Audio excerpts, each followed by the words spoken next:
স্বাগত সকলকে গল্পকথার শ্রুতিপাঠ্যে। পাঠ শুরু হয়েছে উপন্যাসের অধ্যায় থেকে। অমিয়ভূষণ মজুমদার রচিত নির্বাস। নির্বাস উপন্যাস থেকে আজকের পর্বে আপনাদেরকে পাঠ করে শোনাব অধ্যায় 4। আর কোথায় সে যাবে? অনেক দূরে দূরে ভ্রমণ করে এসেছে সে। বজ্রযোগিনী থেকে কলকাতার পথ ছুঁয়ে এই হলুদ মোহন। তারও আগে যদি বলতে চাও, রেঙ্গুন থেকে। হলুদ মোহনে পৌঁছেই কি শেষ হয়েছিল? আর কোথাও সে যাবে না। নিজের হাত দুখানার দিকে চোখ পড়ল।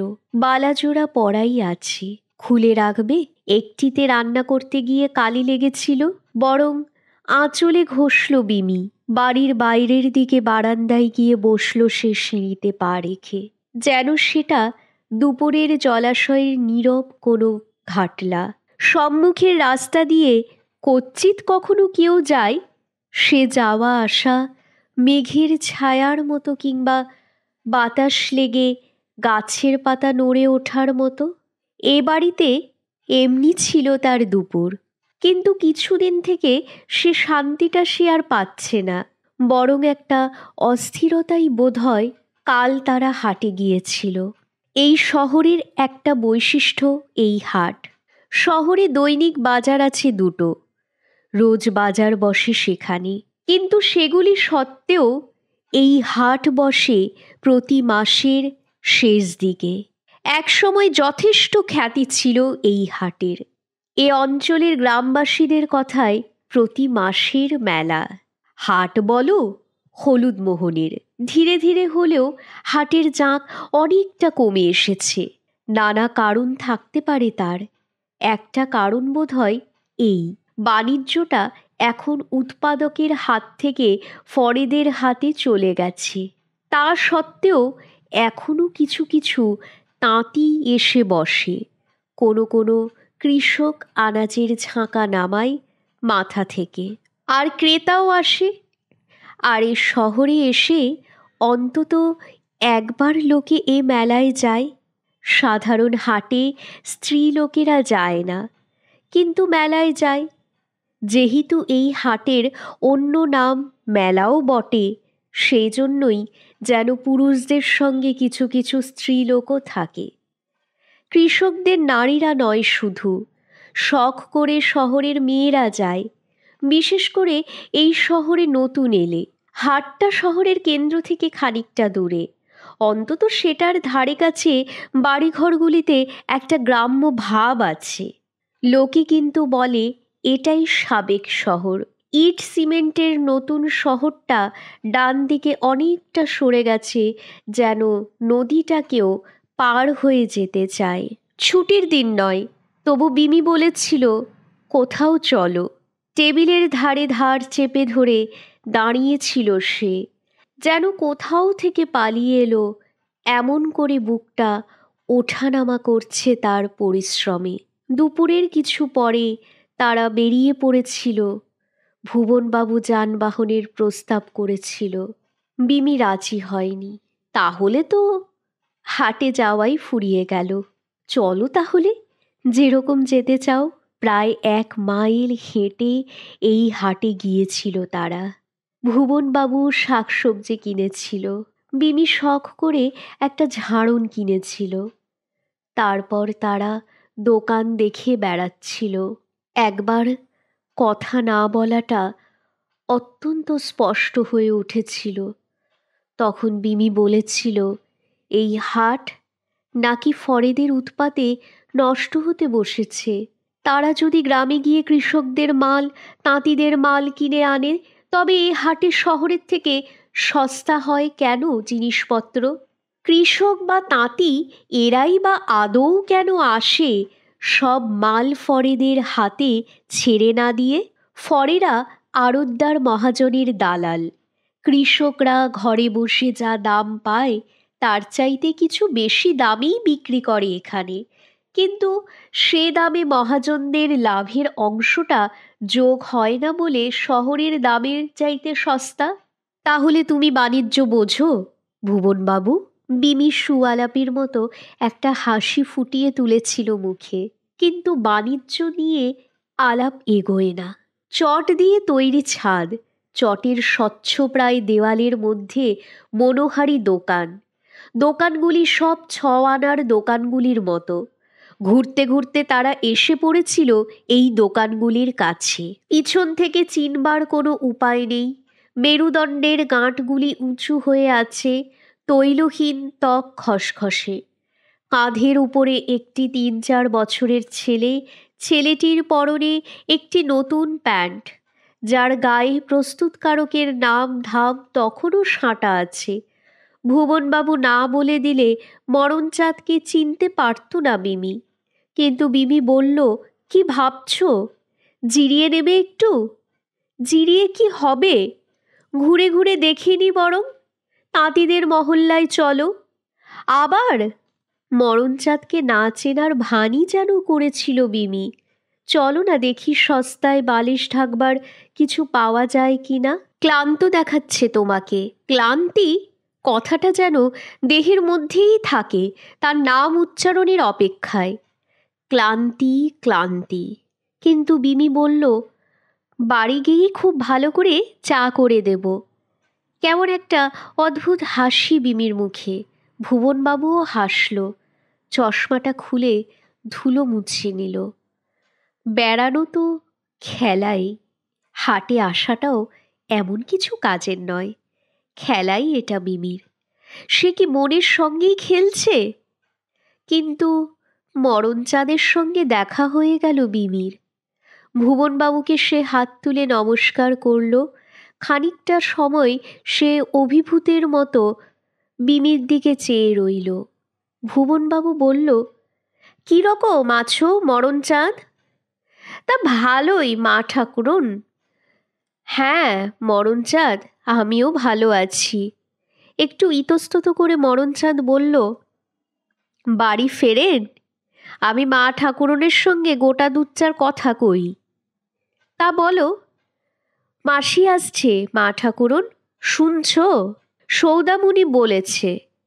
হ্যাঁ সৌদামণি সেই আমাকে কোলো, তুমি এই শহরেই আছো, ভাবি যায় চরণ দেখে আসি। তা হয় না। তা মা ঠাকুরন দণ্ডকাইন্য যাওয়া আর আমার হয় না। বুঝিয়ে বলো। তা কব? মাসি কয়, মরণ এই ছেলেই নেও, আমি আর খাতে দিতে পারি না। কয় আমি থাকেও তোমার গলগ্গহ, ছেলে নেও, আমি যেখানের চলে যাই। কে মাসি? কি রকমে মাসি? ছেলে রেখে কোথায় পালালো? কিন্তু তার সঙ্গে দণ্ডকারণ্য যাওয়ার কি সম্বন্ধ? বিমি বললে, তা মা ঠাকুরন তুমি দণ্ড কান্নই কও আর দণ্ডাইন্য কথা একই। জঙ্গল তো, ছেলে কাঁধে নিয়ে জঙ্গল কাটে চাষ হয়। অদ্ভুতভাবে হাসল মরণচাঁদ। ফিরবার পথেও আবার মরণচাঁদের সঙ্গে দেখা হয়েছিল। একটা গরু গাড়ি বড় জ্বালাতন করছিল ধুলো উড়িয়ে। তাকে এগিয়ে যাবার সুবিধা দেবার জন্য তারা পাশ দিয়ে দাঁড়িয়েছিল। তখনই মরণচাঁদ এলো। ভুবনবাবু বলল, বেশ ছেলে তোমার মরণচাঁদ, কি নাম? আগে অভিমন্যু। স্বাস্থ্যের দিকে নজর দিও। তা দিব আগে, আর কষ্ট হলেও লেখাপড়া শিখিও। আগে অজ্ঞতা। বিমি বলেছিল, এই ধুলোর মধ্যে আর স্কুল মাস্টারি করো না। আর মরণচাঁদ তুমিও এগিয়ে যাও লম্বা লম্বা পায়ে। সারাটা পথ গাড়ির পিছনে ধুলো খেতে খেতে যাবে কেন? মরণচাঁদের নিজের ইচ্ছাও বোধহয় সেরকমই ছিল। সে তাদের ছাড়িয়ে চলে গেল। যাবার সময় মিটমিট করে হাসল। বোধহয় ভুবনবাবুর উপরে তার মা ঠাকুরনের খবরদারি করার ভঙ্গিটা তার বেশ ভালো লেগে থাকবে। শহরেরই কিন্তু সংস্কারহীন পথ, বড় বড় পাথরের টুকরো আর ধুলো। পায়ে হেঁটে ফিরতে হলে এটা সোজা।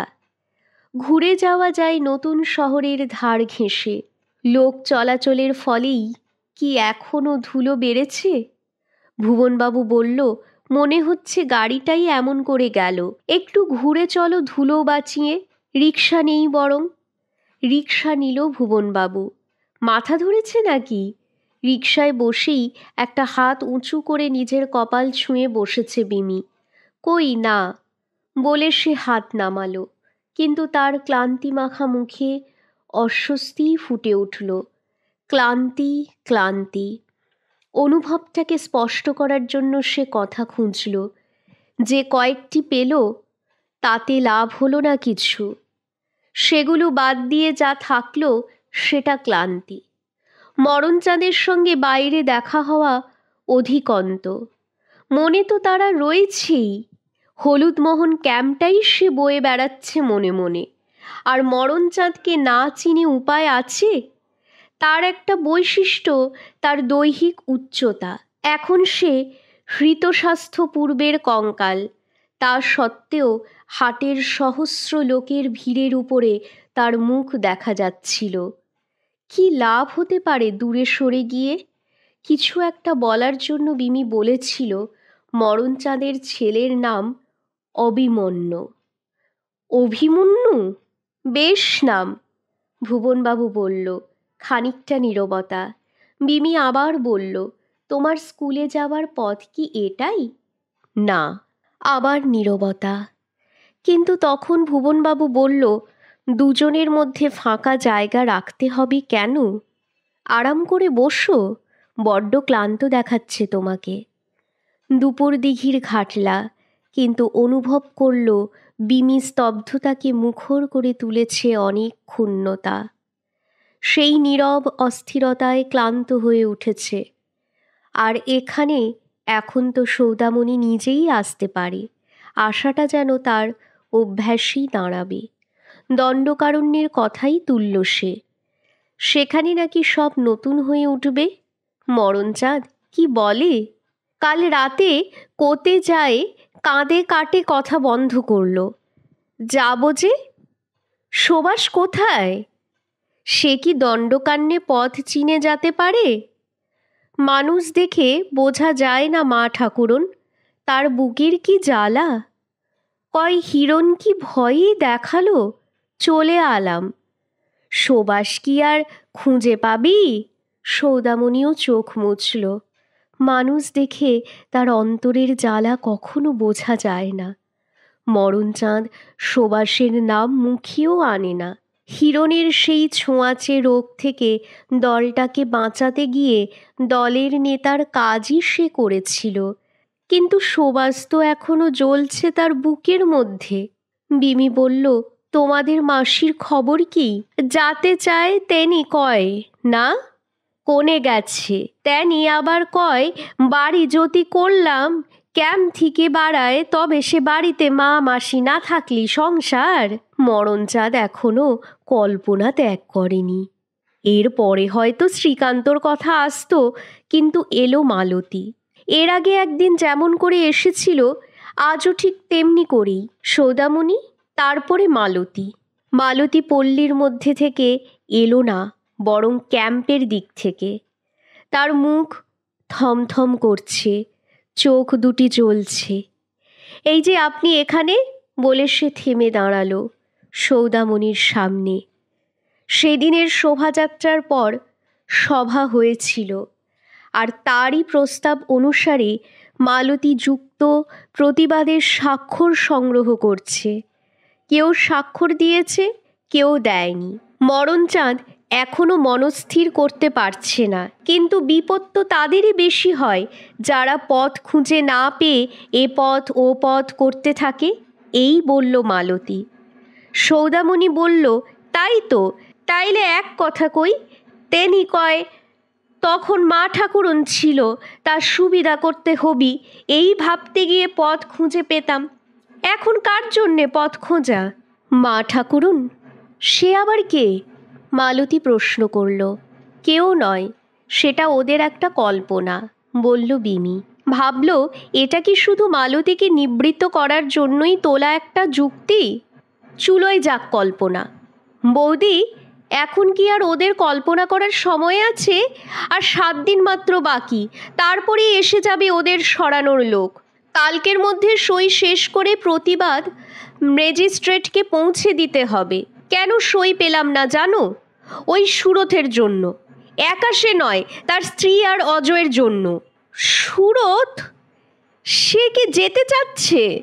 যেতে নয়, মরতে। তুমি কি কল্পনা করতে পারো যে সে চাষ করছে? বলল, সরকার কখনো ভুল সংবাদ দেয় না।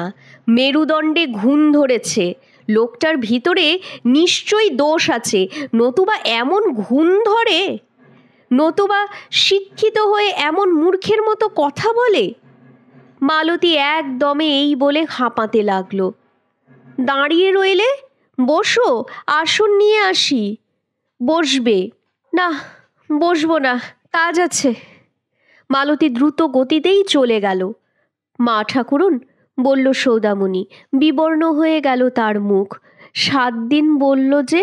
সৌদামণি। তাই বলল। ঠোঁট কাঁপল সৌদামণির। সে উঠে দাঁড়ালো। মনে কয় তেনিও শুনছে। সৌদামণিও চলে গেল। যাওয়াই ভালো। এখন হয়তো মরণচাঁদ হুঁকো হাতে করে অস্থির হয়ে বেড়াচ্ছে। একসময় মনে হতো বিমলার, তার হুঁকো খোঁজার ভঙ্গিতে বিড়ম্বনাকে প্রতিপক্ষ খেলুড়ে হিসাবে ডাকবার মতো সরসতা আছে। এখন হুঁকো খোঁজার সঙ্গে সঙ্গে অসৌদামণি আর বলে না সে, কিংবা হয়তো হুঁকো হাতে করার মতো সরসতাও আর নেই। এ কথা মনে হওয়ার কারণ হিসাবে এই বলা যায়, মরণচাঁদের একটা আদর্শবাদ ছিল যা তাকে পথ দেখিয়ে দিত।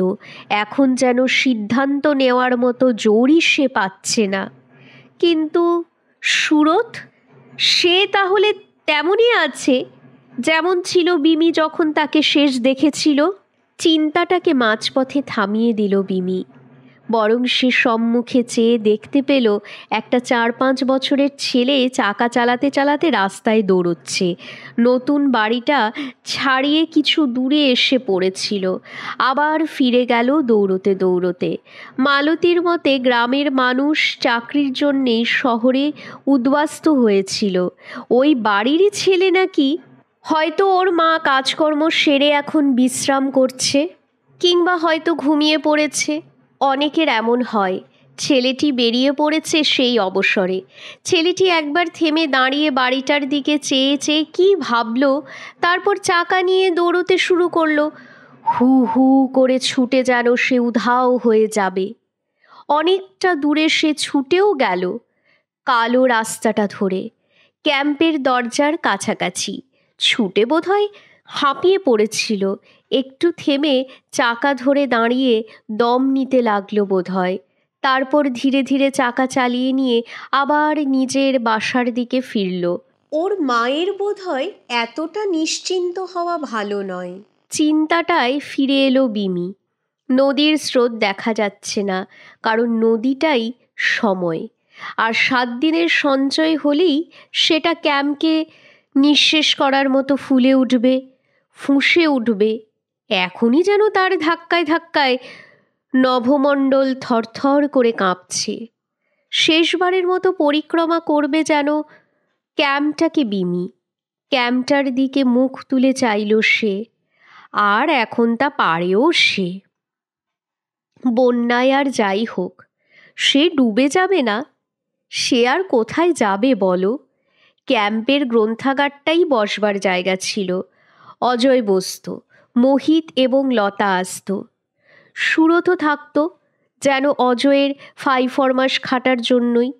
কখনো কখনো ডাক পড়ত বিমির। ডাকটা আসত মরণচাঁদের ব্লকের খবর নেওয়ার জন্য। ক্যাম্পেও ব্লক আছে। এমন কিছু আয়োজন ছিল না। বাঁশের বেড়া, খড়ের ছাদ, তবু একটি প্রশস্ত ঘর। সে ঘরে জানালা দরজা ছিল। দিনের বেলায় দিনের আলো যেত, বাতাস চলাচল করত। প্রথম দিন গিয়ে বিমি এক ধরনের উত্তেজনাই অনুভব করেছিল। উঁচু পাহাড়ে উঠে পরিচ্ছন্ন বায়ুতে শ্বাস গ্রহণ করে এমন অকারণ উল্লাস দেখা দেয় রক্তে। একই টেবিলের চারিদিকে ঘিরে বসত অজয়, সুরথ, মোহিত এবং মোহিতের স্ত্রী লতা, আর গুহগিন্নির ছেলে সৌম্য, আলোচনার জন্য অর্থাৎ অভাব অভিযোগের ফর্দ তৈরি করার জন্যই বসা, কিন্তু আলাপ অন্যদিকে চলে যেত। সাহিত্যের কথা বলতে ভালোবাসত অজয়। হ্যাঁ, সেই ক্যাম্পের আওতায় বসে সেই ইদানিংকালের লেখকদের সম্বন্ধে আলোচনার সূত্রপাত করত। লেখকদের ঘরোয়া নামে উল্লেখ করাই ছিল তার রীতি। এককালে সেসব লেখকদের সঙ্গে ওঠা বসা ছিল এমন ধারণা হতো। এরকম সন্দেহ হতো বিমির, বলা যায় না অজয়ও যদি প্রচ্ছন্নভাবে কোনো লেখকই হয়ে থাকে, কৌতূহলের সঙ্গেই তাকে লক্ষ্য করত বিমি, কারণ কোনো লেখককে সে কখনো দেখেনি। সেটাও আশ্চর্য, তখনও এমন কোথাও আছে যেখানে সাহিত্য লেখা হয়। মোহিত বড় বেশি কথা বলতো না, খবরের কাগজখানা পড়ত। সুন্দর সুঠাম তার কাগজ ধরা হাত, যত্ন করে দাড়ি কামাতে কখনো তার ভুল হতো না। আর লতা, খুব দামি শাড়ি ছিল তার, কিন্তু কি যত্ন করেই পরত। চোখে কাজল আঁকত কি আঁকত না, কিন্তু চোখের কোলের একটা কালো কোমলতা তার দৃষ্টিকে আকর্ষণীয় করে রাখত। কোনো কোনো দিন একটু বেশি রাতই হয়ে যেত, 8টা 9টা তো বটেই।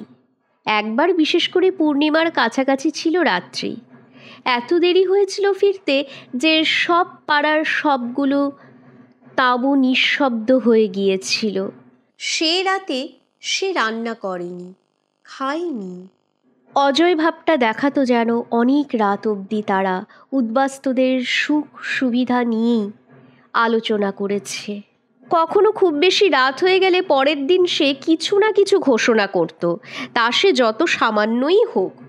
উদ্বাস্তুদের জন্য সুবিধার দিকে ঝোঁক আছে এমন কোনো ব্যাপার সে ঘটাতো, যেমন রেশনটা কিংবা সপ্তাহের ক্যাশ ডোলটা সপ্তাহ শেষ হওয়ার একদিন আগেই দিয়ে দেওয়া একটা যত্নই ছিল অজয়ের। তাদের সেসব বৈঠককে গোপন রাখার পাপ ছিল মনে। লতা হলে সেটা নতুন কিছু হতো না, অন্তত উপর থেকে দেখে তেমন সন্দেহ কেউ করলে অস্বাভাবিক হতো না। ওদিকে সুখ সুবিধার সর্বময় কর্তা, এইদিকে লতার মতো ঢলা নিমে। বিমি তখনও ছেলে মানুষ ছিল না, আর এ পথে এসে ঘুরে ঘুরে সে বোধহয় মানুষ চিনতেও শিখেছে। মেয়েদের সম্বন্ধে কি অজয়ের কৌতূহল ছিল না? ছিল, কিন্তু তার জাত আলাদা। আর লতা সম্বন্ধে কিছু বলা খুব সহজ নয়। ঢলানি মেয়ে বলেই তার অখ্যাতি, কিন্তু তার সেই তরলতা একটা উপমা একসময় বিমলা তৈরি করে নিয়েছিল, যেন কোনো কঠিন কাচের গোলকের মধ্যে আবদ্ধ। স্বচ্ছ আবরণের তলায় সরসতার আভাস দেখা যাচ্ছে, স্পর্শ করতে গেলে কঠিন শীতল গোলকটিতেই প্রতিহত হবে তৃষ্ণা। কিন্তু এসব ধারণা তার মনে নির্দিষ্ট রূপ নিয়েছিল পরে। তা সত্ত্বেও কিন্তু লতাকে বিপজ্জনক কিছু বলেই মনে হতো। সেই পূর্ণিমার রাত্রিটার পরিণতি ছিল, গ্রন্থাগার থেকে বেরিয়ে সকলেই দাঁড়িয়েছে গ্রন্থাগারের সামনে। মোহিতবাবু দরজায় তালা দিচ্ছে, অন্য সকলের মতো দাঁড়িয়ে লতা। কিন্তু মনে হতে লাগলো চাঁদের আলো যেন তার চোখ, ঠোঁট, কপাল, চুলের তরঙ্গ থেকে প্রতিফলিত হচ্ছে। মোহিত আবার লাইব্রেরি খুললে, চলতে শুরু করলো সকলে। সুরত অজয়ের সঙ্গে গেল। অজয়কে তার কোয়ার্টার্সে পৌঁছে দেওয়াই তার রীতি। বিমি দেখল সৌম্য ইতিমধ্যে লতার পাশে পাশে হাঁটতে শুরু করেছে, হাঁটছে যেন পা পা করে। বিমিকে এগিয়ে যাওয়ার সুযোগ দেওয়া এখন আর ছিটা মনে হলো না। কতটুকু ছেলেই বা সৌম্য, 20 পেরিয়েছে কিনা পেরিয়েছে। সে রাত্রিতেই কি সৌম্যের সঙ্গে তারও প্রথম কথা হয়েছিল? হয়তো 26-27 হবে। বিমির মন যেন একটা সচেতন চেষ্টায় মোড় ঘুরল। সুরথের কথা ভাবতে গিয়ে অন্য পথে চলে এসেছে সে। সুরথ সে রাত্রিতেও অজয়কে তার কোয়ার্টার্সের দরজা পর্যন্ত এগিয়ে দিতে গিয়েছিল। অজয়কে খোসামত করাই তার অভ্যাস ছিল, তাই বলে বিশেষ কোনো সুবিধা? অথচ খোসামদের উদ্দেশ্যই তো সুবিধা আদায়। উদ্বাস্তুদের ব্যবহারের জন্য কিছু এসে থাকবে জড়িয়ে, অনেকটা সেই চট পড়েছিল গ্রন্থাগারের পাশেই। ওগুলো কি চট? হ্যাঁ, প্যাকিংয়ের। নেবেন? অজয় বলেছিল। কাজে লাগে, নিয়ে যান। কাজে আবার লাগে না, তাঁবুর মেঝেতে বিছানো যায়, তাঁবুর উপরে বিছিয়ে তাঁবুর সংস্কার করা যায়। খানিকটা চট পাওয়া তো সৌভাগ্য। তাহলে নিন না, এরকম চট আমার অফিসেও অনেক পড়ে আছে। চট সবাই নিয়েছিল, এমনকি বিমলা এবং সৌম্য। আপনি নেবেন না? বলল অজয় সুরথকে। আমি? আপনার দরকার নেই? দরকার মানে? না থাক, সুরথ বলল। আপনার সব কিছুতেই ভয়। কেউ জিজ্ঞাসা করলে আপনি বলবেন আমি দিয়েছি। না, ভয় আর কি।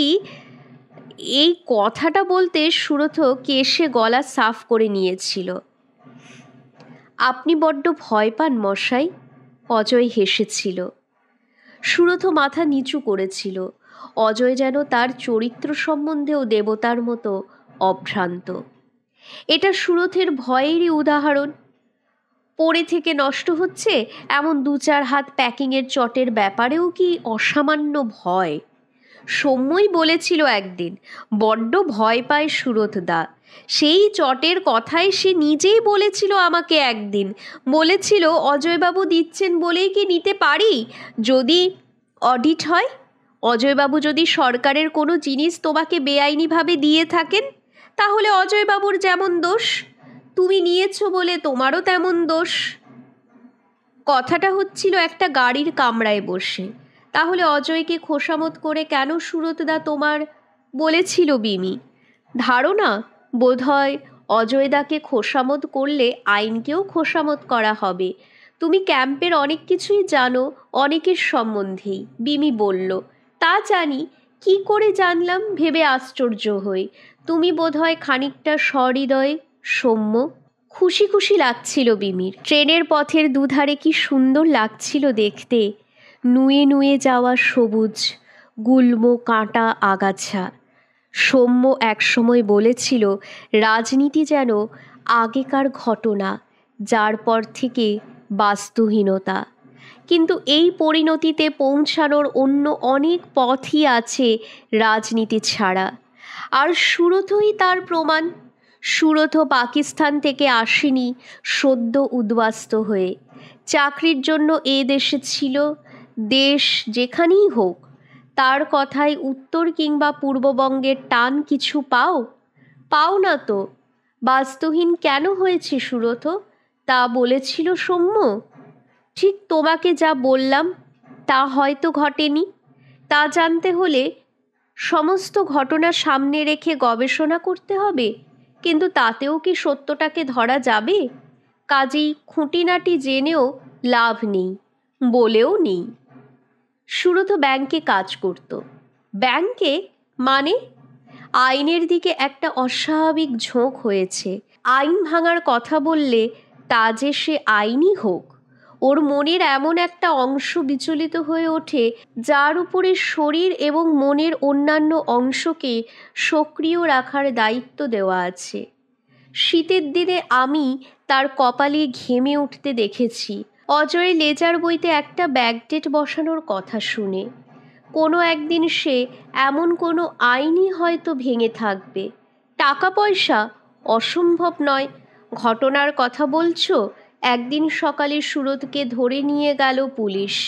বাড়িতে তার স্ত্রী এবং একমাত্র ছেলে। এই তো ঘটনা। মানুষ অনেক সময় বাধ্য হয়ে অন্যায় কাজ করে, খেতে না পেয়ে কিংবা নিজের খাওয়ার চাইতেও যা মহৎ, শিশুকে খাওয়ানোর জন্য। এইসব নিয়ে সামাজিক উপন্যাসও লেখাটেখা হয়েছে। দেখানো হয় লোকটা আসলে সৎ।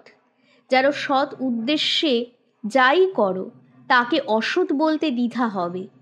সুরতদার জন্যে আমি এরকম কোনো সৎ উদ্দেশ্য খুঁজে পাচ্ছি না। জানা নেই আমার। চুরির জন্যই চুরি। কেমন লাগছে শুনতে, তাই না? আমারও লাগে। কিন্তু ভুলও তো হয় মানুষের। হাত থেকে পড়ে দামি বাসন খান খান হয় না? কম সাজায় ছাড়া পেলেও? এমনই ছিল সৌম্যের কথা বলার ধরন। কিংবা এমনও হতে পারে রেলগাড়ির সেই তৃতীয় শ্রেণীর কামরায় সেও উল্লসিত হয়ে উঠেছিল। আনন্দ নয় হয়তো, কিন্তু কথা বলার অকুণ্ঠতা। সৌম্য বলেছিল একটা ছোট ঘটনার কথা বলি, এবং সেটা না ঘটলে আমিও সুরতদাকে পাকিস্তানের উদ্বাস্তু মনে করতাম। একদিন সুরতদার স্ত্রী আমাকে বলেছিল তাকে স্টেশন নিয়ে যেতে। সে কি, কোথাও যাবে নাকি? না, একজন আত্মীয় যাবে স্টেশন দিয়ে, দেখা করব। গিয়েছিলাম। আত্মীয় গেলেনও। গাড়ির কামরার ধারে প্ল্যাটফর্মে দাঁড়িয়েই দু একটা কথা হলো। সুরথের স্ত্রী কি বললেন আমি শুনিনি। একটু দূরে দাঁড়িয়ে আমি গাড়ির আরোহীদের লক্ষ্য করলাম, স্বামী স্ত্রী এবং তাঁদের ছেলে।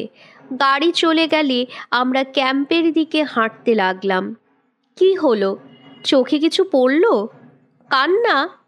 রাম কাহো, আমরা ক্যাম্পের উদ্বাস্তু? আত্মীয়দের জন্য আমরা চোখের জল ফেলি?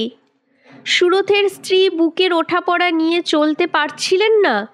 অবশেষে বললেন, সৌম্য, কাউকে না বললে আমি সইতে পারবো না।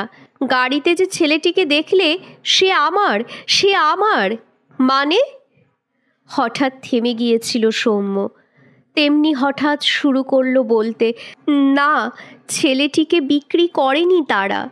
ছেলেটিকে ভার বোধ হয়নি, তা সত্ত্বেও দিয়ে দিয়েছিল, লিখে পড়ে পাকা কাজ। ছেলের কল্যাণের জন্যই? বিমলা প্রশ্ন করেছিল। হতে পারে। ও ভেবে আর কি হবে? অপরাধটা রোগ কিংবা ভুল, এই নিয়ে অনেক কথা আছে। কিন্তু সুরথ বলে যে সামাজিক জীবটা ছিল, সে কি আর থাকলো তারপরে? তার সমস্ত অতীত, তার সমস্ত চরিত্র কি মোমের মতো গলে গলে গেল না সেই একটি মুহূর্তে? শহরে ফিরে কি আর সেই সুরথ ছিল? সুরথ ওপার থেকে এই ক্যাম্পে না এলেও বাস্তু হারিয়ে ফেলেছিল। গলে যাওয়াই নয় কথাটা, সবটুকু চরিত্র, সবটুকু ব্যক্তিত্ব গলে গলে যাওয়া। সুরথ তাহলে যাবে দণ্ডকারণ্যে, কিংবা তাকে যেখানে পাঠাবে সেখানেই যাবে। আইন মানবে? মালতীকেই দেখা গেল আবার। এবার সে তার বাসার দিক থেকে শহরের দিকে যাচ্ছে। সেই থেকে বসে আছো? উঠি। বিমি হাসল। কোথায় চলেছ এত তাড়াতাড়ি? শহরে। দলের অফিসে? তাও বটে। শহরের ওপারে সুভাষপল্লীতে হলুদমোহন ক্যাম্পই আগে ছিল, এমন কেউ কেউ আছে। দেখি তাদের কাউকে আনতে পারি কি না। তারা প্রমাণ অন্য কোথাও না গিয়ে এখানেই বসা যায়। দেখো, তাকে তো আর উদ্বাস্তু হতে হবে না। অগ্রপশ্চাৎ বিচ্ছিন্ন হয়ে এই কথাটাই বিমির মনে জাগলো আবার। হলুদমোহন ক্যাম্প থেকে নিজেকে ছাড়িয়ে নেওয়ার জন্য সেটা কি তার মনের একটা চেষ্টা? কেমন দেখাতো সুরথকে? কাঁচা পাকা চুলে ভরা মাথা, কপালে চিন্তার রেখা, ঠিক পাকা নয় চুল, কলপ ধুয়ে গেলে যেমন লাল লাল দেখায়, রং, মেকআপ, কিন্তু ভদ্র, অদ্ভুত রকমের বিনয়ী, অতি মৃদুভাষী। যেখানে প্রতিদিনই কলহ, সেখানে কেউ তাকে জোরে কথা বলতে শোনেনি। হলুদমোহন ক্যাম্পের চারিদিকে জোয়ারের দোলা লেগেছে, এরকম একটা অনুভব জেগে উঠতে উঠতে মিলিয়ে গেল বিমির মনে। আর বন্যার ভবিষ্যৎবাণী করা যায় না? বাঁধ দিয়েছে শহর বাঁচানোর জন্য, সেই জন্যই এদিকে গত 2 বর্ষায় জল ওঠেনি। আগে নাকি প্রতি বছরই 4 মাস জলের তলাতেই থাকতো, তাই জমিটা সস্তাতে পেয়েছে এ পাড়ার বাসিন্দারা। আশ্রয় গড়ে তুলেছে বন্যার পরপরই। ভুবনবাবুও 3 মাস সময় নিয়েছিল, কিন্তু মানুষের দেওয়া বাঁধ ফাটতে কতক্ষণ? কিংবা ধরো এই জায়গাটাই আবার কোনো মহত্তর উদ্দেশ্যে কারোর প্রয়োজন হলো, যেমন হলুদমোহন ক্যাম্প হচ্ছে।